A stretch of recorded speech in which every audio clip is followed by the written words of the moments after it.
YouTuber रुचि तिवारी के साथ Delhi university में जो हुआ, क्या आपने वो वीडियो देखा है? एग्जाम्पल है, रुझान है, ट्रेलर है, लेकिन पूरे मामले पर पिक्चर अभी बाकी है।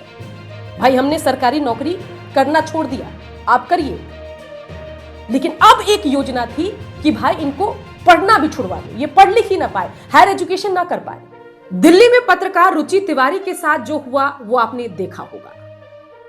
पूरे मामले में वही हुआ जिसका डर था। बता दें कि यूजीसी की नई नियमावली सुप्रीम कोर्ट की फटकार के बाद लागू तो नहीं हो पाई, लेकिन ऐसा लगता है कि लोगों के जहन में, यूनिवर्सिटी में पढ़ रहे छात्रों के दिलो दिमाग में यह नियमावली लागू हो गई है और इसी वजह से पूरे देश में एक बवाल की स्थिति बनी हुई है। यूजीसी की जो नई नियमावली लागू होते होते रह गई, उसमें छात्रों के बीच भेदभाव का मामला था। उसमें बताया गया था कि पिछड़े वर्ग के छात्र जो चाहे आरोप सवर्ण छात्रों पर लगा सकते हैं और अगर उनका आरोप गलत भी हुआ तो उन पर कार्रवाई नहीं होगी।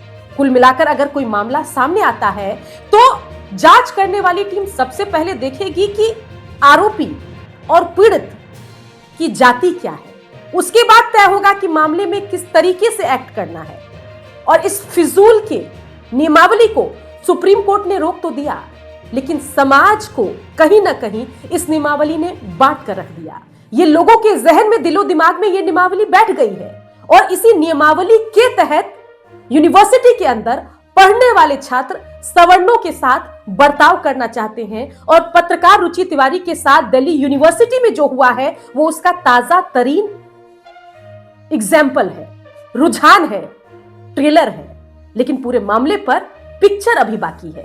पिक्चर इसलिए बाकी है क्योंकि जो छात्र संगठन है वो धरना प्रदर्शन कर रहा है कि ये नियमावली लागू होनी चाहिए। इस नियमावली का जो प्रपोजल आया था, उस प्रपोजल ने लोगों को समझा दिया कि इस तरह के कानून की कल्पना भी एक यूनिवर्सिटी के अंदर हो सकती है। सुप्रीम कोर्ट ने इस नियमावली पर रोक लगा दिया, लेकिन कल्पना तब तक उड़ान भर चुकी थी।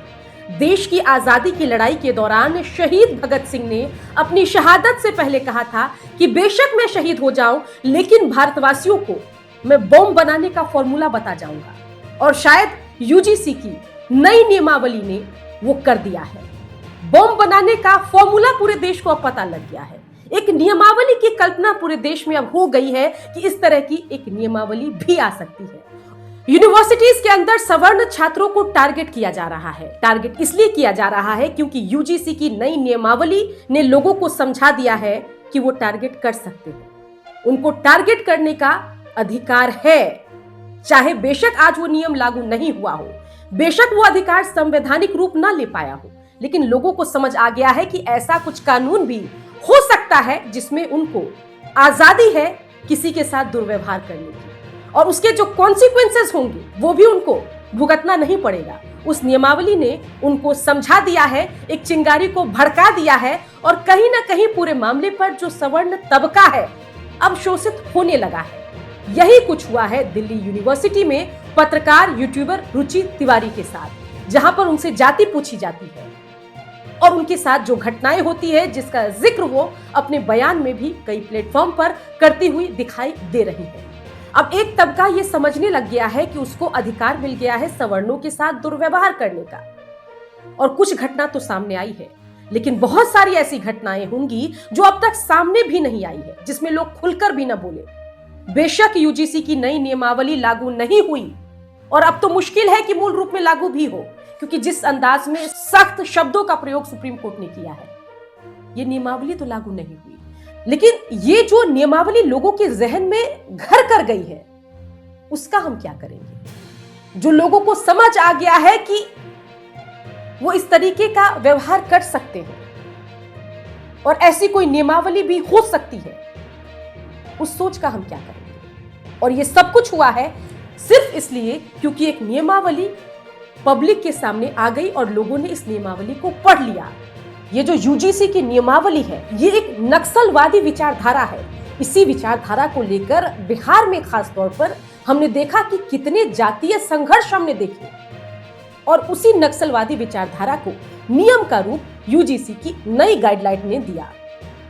और जिसको सुप्रीम कोर्ट ने समझ लिया कि ये पूरी रणनीति जो है वो देश को बांटने की है और एक ऐसी स्थिति बनाने की है जिसके बाद कोई भी सवर्ण वर्ग अपनी बेटियों को, अपने बच्चों को यूनिवर्सिटी में पढ़ने तक को नहीं भेजेगा। जिसकी क्षमता होगी वो विदेश में पढ़ाएगा और जिसकी नहीं होगी वो नहीं पढ़ाएगा। आज देखिए ना, उसी नक्सलवादी सोच का नतीजा है कि यूनिवर्सिटी कैंपस के अंदर एक पत्रकार की जाति पूछकर उसके साथ नक्सलवादी व्यवहार किया जाता है और डरी सहमी वो पत्रकार यूट्यूबर सबके सामने आकर अपनी आपबीती सुनाती है और कहती है कि क्योंकि मैं रुचि तिवारी हूं इसलिए मेरी जाति पूछकर मेरे साथ सो एंड सो इंसिडेंट हुआ है। और इससे जो नियमावली लेकर आई थी देश की सरकार, उसको क्या मिला? उसको यह मिला कि भाई जो अंग्रेजों की रणनीति थी ना, फूट डालो और राज करो, वो मिला। वो चाहती थी कि बांट कर हम राज करें, एक वर्ग को जो मेजॉरिटी है उसको कुछ ऐसे अधिकार दे दे और जिससे कि बड़ा वोट बैंक उनके साथ जुड़ जाए। यही पूरी एक रणनीति थी, कार्ड था क्षेत्रीय राजनीति को खत्म करने का। इस एक्ट के बहाने पहले ये यूनिवर्सिटी में आता, फिर हमारे समाज में आता, हमारी सोसाइटी में आता, जहां जाति देख देख कर कोर्ट कचहरियों में फैसला लिया जाता कि कौन सही है कौन गलत है। अगर पिछड़े वर्ग का है तो अगर इसने गलत भी आरोप लगाया है तो कोई बात नहीं, लेकिन अगर अगड़ा है तो इधर आओ।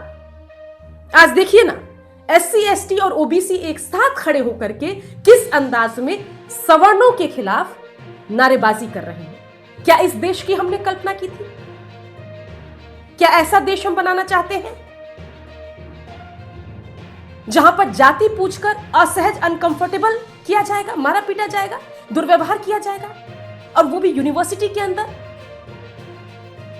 जो पढ़ाई का मंदिर माना जाता है, वहां पर अब ये सब होगा? शुक्र मनाइए कि वो यूट्यूबर थी।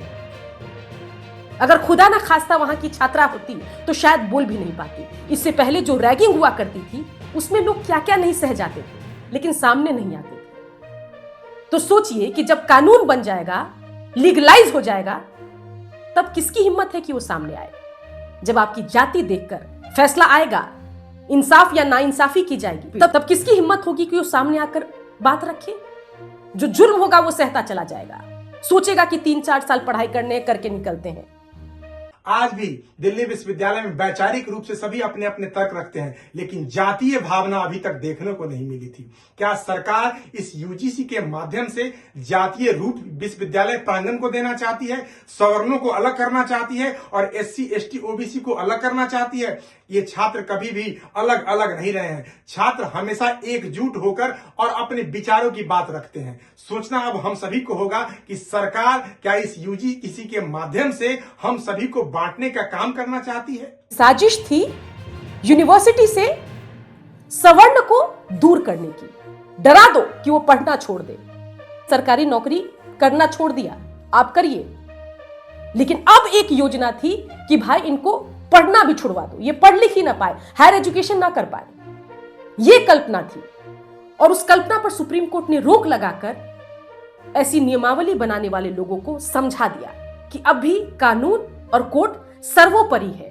आपकी कास्ट पॉलिटिक्स, आपका नंबर गेम, आपकी फूट डालो और राज करो की नीति नहीं चलने देंगे। देखिए, दरअसल यूजीसी गाइडलाइन का साइड इफेक्ट ही है दिल्ली यूनिवर्सिटी की घटना। पत्रकार रुचि तिवारी के साथ जो कुछ भी हुआ वो बेहद गलत हुआ। हालांकि मैं तो कहूंगा कि 2012 में भी एंटी डिस्क्रिमिनेशन कमेटी जो है वो बनी थी कांग्रेस पार्टी की सरकार में, लेकिन कहीं से भी इस प्रकार की घटना और इस प्रकार का वातावरण देश में निर्माण नहीं हुआ था। ये नरेंद्र मोदी की सरकार जो इस देश में हिंदू मुस्लिम को लड़वा रही है, बैकवर्ड फॉरवर्ड को लड़वा रही है, तो ये देश के लिए बेहद खतरनाक है। लेकिन मैं तो कहूंगा कि भारतीय जनता पार्टी की यूएसपी ही यही है।